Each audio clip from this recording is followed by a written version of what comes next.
अस्सलामुअलैकुम। Sports world के साथ हाजिर हैं, आपको वेलकम कहेंगे। मैं हूं हिफ्सा इम्तियाज़। आगाज़ में सबसे पहले हम टॉपिक्स पर नज़र डालते हैं। पाकिस्तान और वेस्ट इंडीज़ के दरमियान पहला टेस्ट फैसला कुन मरहले में दाखिल हो गया है।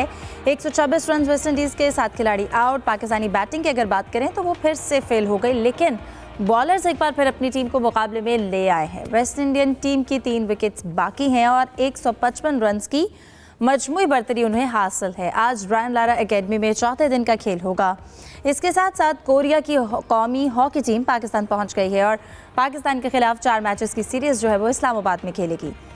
कार हादसे में 2 साथियों के जान से गुजरने और खुद बाल बाल बच जाने वाले साबिक बरतानवी हैवीवेट बॉक्सर एंथनी जोशुआ ने क्रिस्टन प्रेंगा को दूसरे राउंड में हरा दिया है।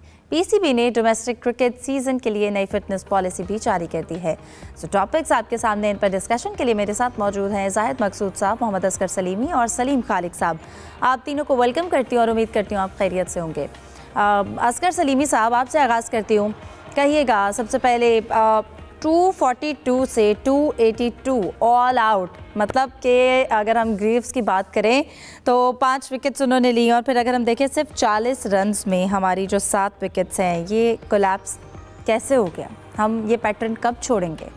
जी बिल्कुल, जो पाकिस्तान टीम की जो रवायत रही है उसी रवायत को हमने इस टेस्ट पे भी जारी रखा है। जिस तरीके से शान मसूद ने बेहतरीन बैटिंग का मुजाहरा किया और इमामुल हक ने उनका भरपूर साथ दिया। 155 की पार्टनरशिप और बज़ाहिर लग रहा था कि पाकिस्तान टीम लीड लेने में कामयाब हो जाएगी, लेकिन जिस तरीके से अभी आपने जिक्र किया कि 38 स्कोर पर 7 विकेटों का गिर जाना, तो वाकई ये हमारे लिए लम्हा फ़िक्रिया है। इससे यही अंदाज़ा लगाया जा सकता है कि हमारी जो एक रवायत है ना कि तू चल मैं आया, वो यही रवायत अभी तक बरकरार है। लेकिन जिस तरीके से पाकिस्तानी बैटर ने बड़ी जल्दबाजी से विकेटें गंवाई थी, लेकिन मैं समझता हूं कि जो पाकिस्तान टीम के जो फास्ट बॉलर है उन्होंने अपना हक अदा कर दिया है और उन्होंने जिस तरीके से बॉलिंग की और दोबारा मैच में इनकी वापसी हुई है। और जो सबसे बड़ी बात है कि पूरी दुनिया जो है टेस्ट क्रिकेट को संजीदा लेने के लिए तैयार नहीं है।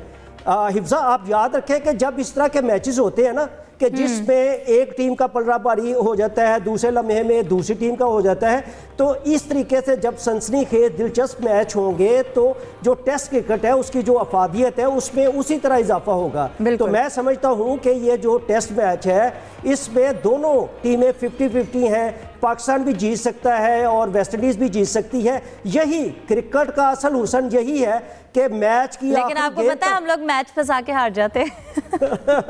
नहीं, इस दफ़ा हमें जो है ना उम्मीद रखनी चाहिए। जिस तरीके से पाकिस्तान टीम जो है अच्छी, स्पेशली पाकिस्तान टीम के जो फास्ट बॉलर हैं उन्होंने बहुत अच्छी बॉलिंग का मुजाहरा किया है।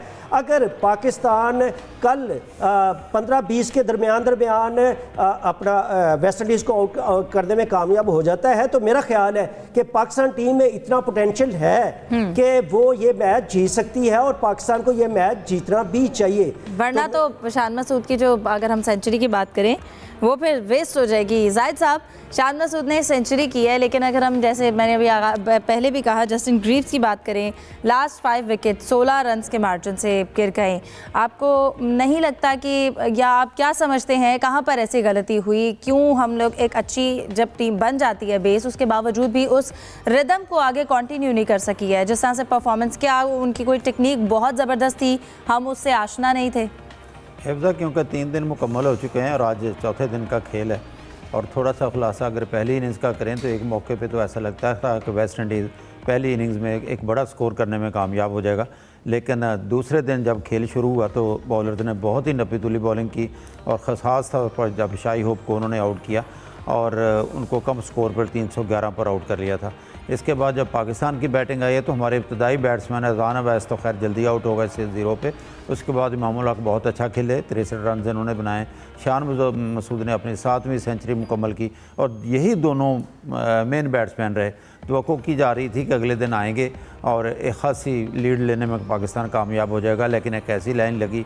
और ख़ास तौर पर तारीफ़ करनी चाहिए जस्टिन ग्रीव्स की। उन्होंने 5 मुसलसल ओवर किए, हर ओवर में उन्होंने मेडन किया और हर ओवर में विकेट ली। तो उन्होंने लंबा स्कोर करने नहीं दिया पाकिस्तान को। जो तवक्को थी पाकिस्तानी टीम लीड ले सकेगी, पाकिस्तान नहीं ले सके, वो विकेट गंवाते चले गए। नो डाउट पिच ऐसी लगती है ब्रायन लारा स्टेडियम की कि कभी गेंद नीचे रह जाता है, कभी गेंद ऊपर उठता है, यानी मुश्किल है। और ये कह देना कि 15-20 रन जो बना लेगा शायद वो सेट हो गया, तो ऐसी पिच दिखाई देती नहीं है।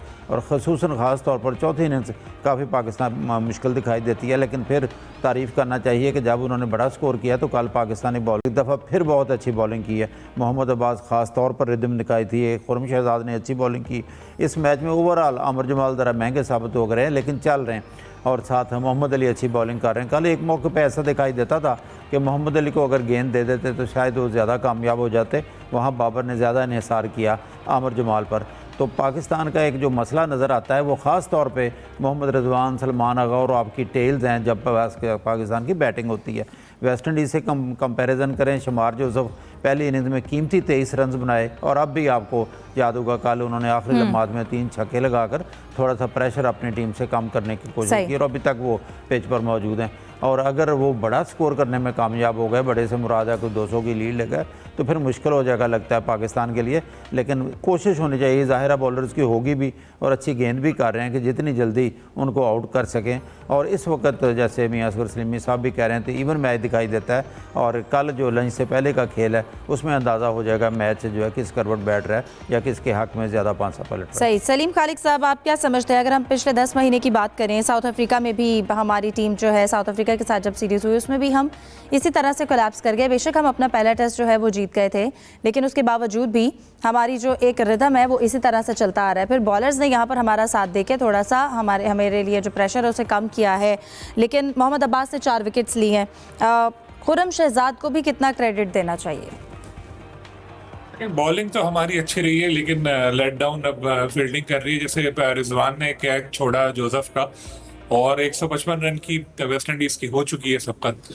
अब अगर वेस्ट इंडीज इसको 200 प्लस ले गया तो पाकिस्तान के लिए भी मसला होगा। चौथे दिन की पिच होगी, वेस्ट इंडियन पेसर्स अच्छा परफॉर्म कर रहे हैं, फिर पाकिस्तान की टेल बहुत बड़ी है। हमारे 5 स्पेशलिस्ट बॉलर्स के साथ हम लोग खेल रहे हैं। पहली इनिंग में हमने देखा कि 38 रन के दौरान हमारी 7 विकेटें गिर गई, तो ये एक बड़ा इशू बन सकता है। लेकिन नो डाउट बॉलर्स ने बहुत अच्छी बॉलिंग की, खास तौर पर अब्बास अब पाकिस्तान की हिस्ट्री के सबसे कम जो एवरेज से उन्होंने पर विकेट का जो है वो रिकॉर्ड उनके नाम हो गया है। इमरान खान की जगह अब अब्बास उस रिकॉर्ड पे आ गए हैं। वो बंदा ऑलमोस्ट 1000 फर्स्ट क्लास विकेट्स ले चुके हैं। हमेशा बात यही होती है उनका पेस कम है और उम्र ज़्यादा है, लेकिन जब उनको मौका मिला है उन्होंने परफॉर्म करके दिया है। और वेस्ट इंडीज़ के खिलाफ इस जो पहले मैच में भी उनकी परफॉर्मेंस अब तक बहुत अच्छी है। इंग्लैंड की पिचेस पे उनको बहुत खेलने का तजुर्बा है, वहाँ भी वो हमारे लिए अच्छे साबित होंगे। लेकिन बॉलिंग स्ट्रॉन्ग करने की वजह से थोड़ी सी बैटिंग हमारी वीक हो गई, क्योंकि सलमान और रिजवान स्ट्रगल कर रहे हैं। तो टॉप ऑर्डर इस बार भी जब हमें टारगेट मिलेगा तो उसके बाद पता चलता है 200 अगर प्लस मिला तो फिर टॉप ऑर्डर के ऊपर बहुत ज्यादा तो फिर पाकिस्तानी टीम का टारगेट क्या होना चाहिए नेक्स्ट? देखिए, इस वक्त तो पाकिस्तान का पहला हदफ यही होना चाहिए जल्दी जल्दी बाकी विकेटें ले। 200 से कम का हदफ अगर उसको मिले फिर अच्छा उसके पास चांस होगा। लेकिन जो हमारी रिवायत है कि हम जो टेल एंडर से बड़ा स्कोर करवा देते हैं, अगर वही 200 से 220 230 हुआ तो ये मैच फंस सकता है। क्योंकि हम लोग देखें रिकॉर्ड बनाने में माहिर हैं, हम लोग खुद रिकॉर्ड नहीं बनाते, हम दूसरों से बनवाते हैं। टेस्ट क्रिकेट की 150 साल की तारीख में जो नहीं हुआ, जो ग्रेव्स ने करके दिखाया कि 5 ओवर मेड इन हर में 1 विकेट, ये पहला मौका है टेस्ट क्रिकेट की हिस्ट्री का।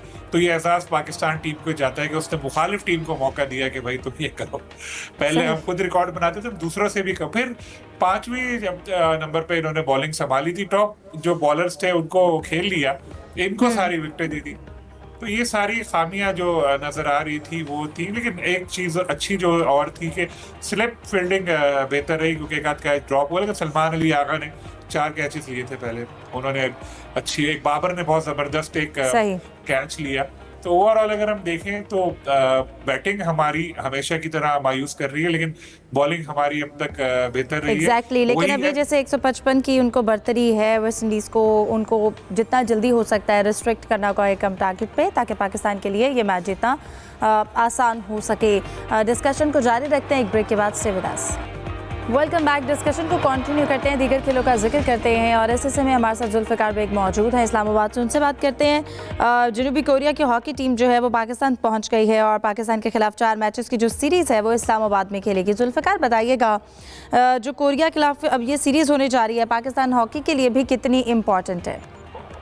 जी डेफिनेटली पाकिस्तान हॉकी फेडरेशन की काविशें काफ़ी अरसे के बाद टीम पाकिस्तान के दौरे पर आई और ये बड़ी खुशहाल बात है कि पाकिस्तान नेशनल हॉकी का रिवाइवल हो रहा है। तो जब हमारी हॉकी के मिनट से बातचीत होती थी तो उसमें हम उनको यही कहते थे आप इंटरनेशनल टीमों को पाकिस्तान में इन्वाइट करें ताकि लोग भी देख सकें, स्पॉन्सरशिप भी आए और जो इमर्जिंग प्लेयर हैं वो भी अपने इंटरनेशनल और नेशनल लीडर्स को अपने करीब देख सकें। इस्लामाबाद के जो वेन्यू है उसके पीछे इस्लाम किए गए हुकूमत की तरफ से और दाखिला की तरफ भी इस्लामाबाद किए गए और सिक्योरिटी भी दी जाएगी प्लेयर्स को। कोरिया की जो इस्लामाबाद में सफारखाना है उनके सफीर आज रात उनके एजाज में रिसेप्शन भी रखी है और उसके साथ जो कोरियर है वो पाकिस्तान आए हैं, काफ़ी एनवायरनमेंट के साथ फेमिलियर होने के लिए उन्होंने एनवायरनमेंट का और ग्राउंड का जायजा भी लिया उनके मैनेजमेंट ने।